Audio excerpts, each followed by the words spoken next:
Molecular Biology, Chapter 9. Figure 9.1. Dolly the sheep was the first cloned mammal. Chapter Outline. Section 9.1. The Structure of DNA. Section 9.2. DNA Replication. Section 9.3. Transcription. Section 9.4. Translation, and Section 9.5, How Genes Are Regulated. Introduction. The three letters DNA have now become associated with crime solving, paternity testing, human identification, and genetic testing. DNA can be retrieved from hair, blood, or saliva.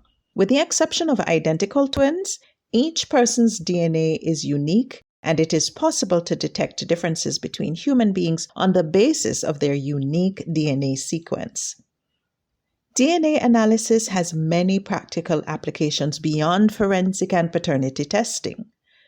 DNA testing is used for tracing genealogy and identifying pathogens. In the medical field, DNA is used in diagnostics, new vaccine development, and cancer therapy. It is now possible to determine predisposition to many diseases by analyzing genes. DNA is the genetic material passed from parent to offspring for all life on Earth. The technology of molecular genetics developed in the last half-century has enabled us to see deep into the history of life to deduce the relationships between living things in ways never thought possible. It also allows us to understand the workings of evolution in populations of organisms.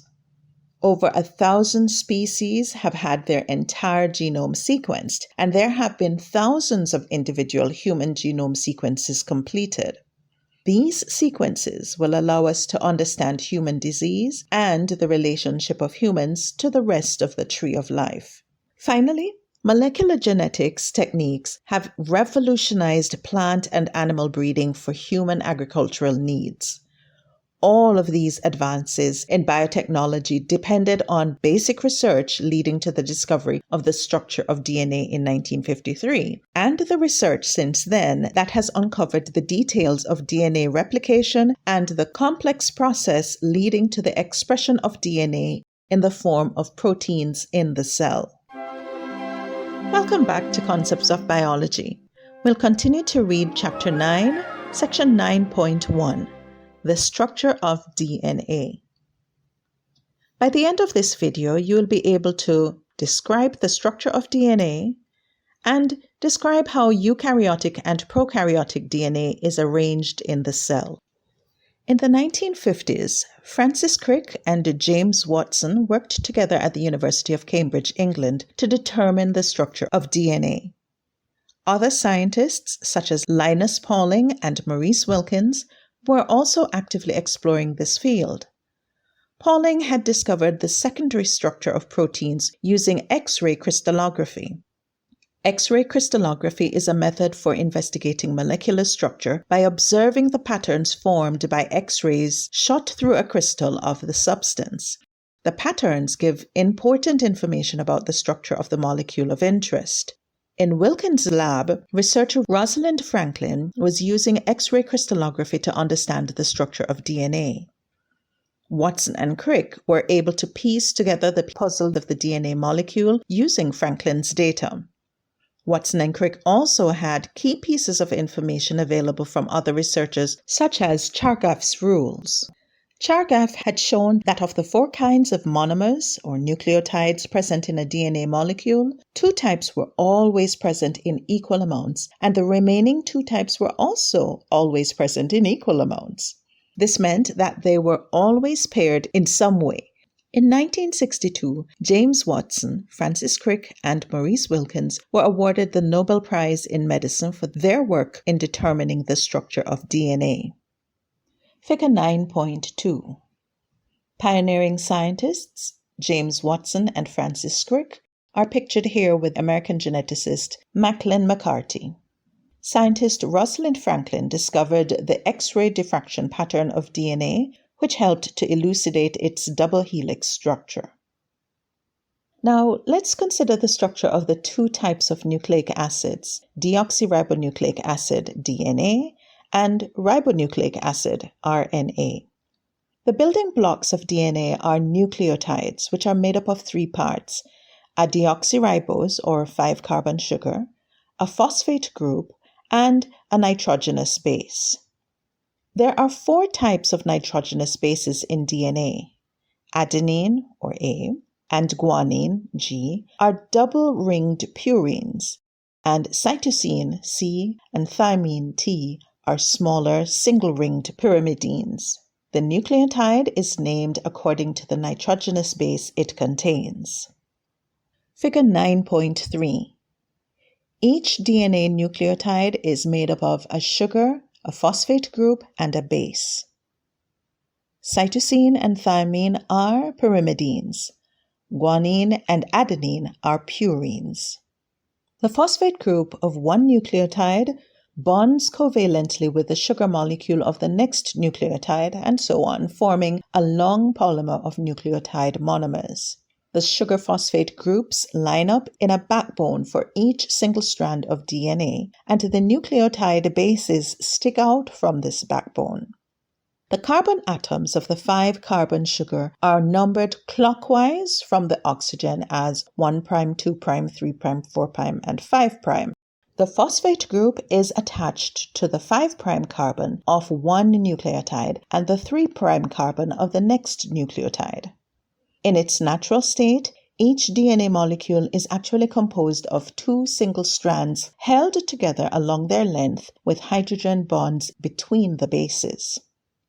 Watson and Crick proposed that the DNA is made up of 2 strands that are twisted around each other to form a right-handed helix called a double helix. Base pairing takes place between a purine and pyrimidine, namely A pairs with T and G pairs with C.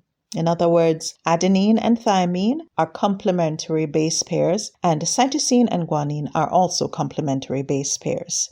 This is the basis for Chargaff's rule. Because of their complementarity, there is as much adenine as thymine in a DNA molecule and as much guanine as cytosine. Adenine and thymine are connected by 2 hydrogen bonds, and cytosine and guanine are connected by 3 hydrogen bonds. The 2 strands are antiparallel in nature. That is, one strand will have the 3' carbon of the sugar in the upward position, whereas the other strand will have the 5' carbon in the upward position. The diameter of the DNA double helix is uniform throughout because a purine, which is 2 rings, always pairs with a pyrimidine, 1 ring, and their combined lengths are always equal. Figure 9.4. DNA forms a double-stranded helix, and adenine pairs with thymine, and cytosine pairs with guanine. Hi! If you found this video informative, give it a thumbs up, subscribe, and share the link. We want these free textbook resources to be available to other students. All right, let's get back to reading. The structure of RNA. There is a second nucleic acid in all cells called ribonucleic acid, or RNA. Like DNA, RNA is a polymer of nucleotides. Each of the nucleotides in RNA is made up of a nitrogenous base, a 5-carbon sugar, and a phosphate group. In the case of RNA, the 5-carbon sugar is ribose, not deoxyribose. Ribose has a hydroxyl group at the 2' carbon, unlike deoxyribose, which has only a hydrogen atom. Figure 9.5. The difference between the ribose found in RNA and the deoxyribose found in DNA is that ribose has a hydroxyl group at the 2' carbon. RNA nucleotides contain the nitrogenous bases adenine, cytosine, and guanine. However, they do not contain thymine, which is instead replaced by uracil, symbolized by a U. RNA exists as a single-stranded molecule rather than a double-stranded helix. Molecular biologists have named several kinds of RNA on the basis of their function. These include messenger RNA or mRNA, transfer RNA or tRNA, and ribosomal RNA, rRNA, molecules that are involved in the production of proteins from the DNA code. How DNA is arranged in the cell. DNA is a working molecule. It must be replicated when a cell is ready to divide, and it must be read to produce the molecules such as proteins to carry out the functions of the cell. For this reason, the DNA is protected and packaged in very specific ways. In addition, DNA molecules can be very long. Stretched end to end, the DNA molecules in a single human cell would come to a length of about 2 meters. Thus, the DNA for a cell must be packaged in a very ordered way to fit and function within a structure, for example the cell, that is not visible to the naked eye. The chromosomes of prokaryotes are much simpler than those of eukaryotes in many of their features. Most prokaryotes contain a single circular chromosome that is found in an area in the cytoplasm called the nucleoid. Figure 9.6. A eukaryote contains a well-defined nucleus, whereas in prokaryotes, the chromosome lies in the cytoplasm in an area called the nucleoid.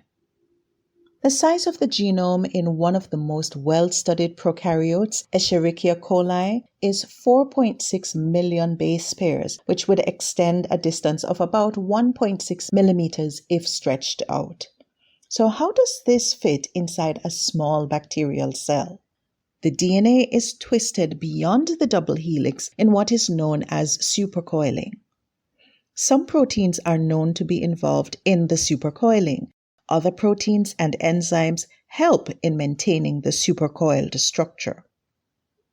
Eukaryotes, whose chromosomes each consist of a linear DNA molecule, employ a different type of packing strategy to fit their DNA inside the nucleus. At the most basic level, DNA is wrapped around proteins known as histones to form structures called nucleosomes. The DNA is wrapped tightly around the histone core. This nucleosome is linked to the next one by a short strand of DNA that is free of histones. This is also known as the beads on a string structure. The nucleosomes are the beads, and the short lengths of DNA between them are the string. The nucleosomes, with their DNA coiled around them, stack compactly onto each other to form a 30 nanometer wide fiber. This fiber is further coiled into a thicker and more compact structure. At the metaphase stage of mitosis, when the chromosomes are lined up in the center of the cell, the chromosomes are at their most compacted. They are approximately 700 nanometers in width and are found in association with scaffold proteins.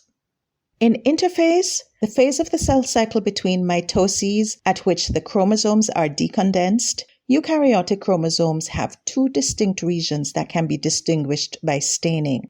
There is a tightly packed region that stains darkly and a less dense region.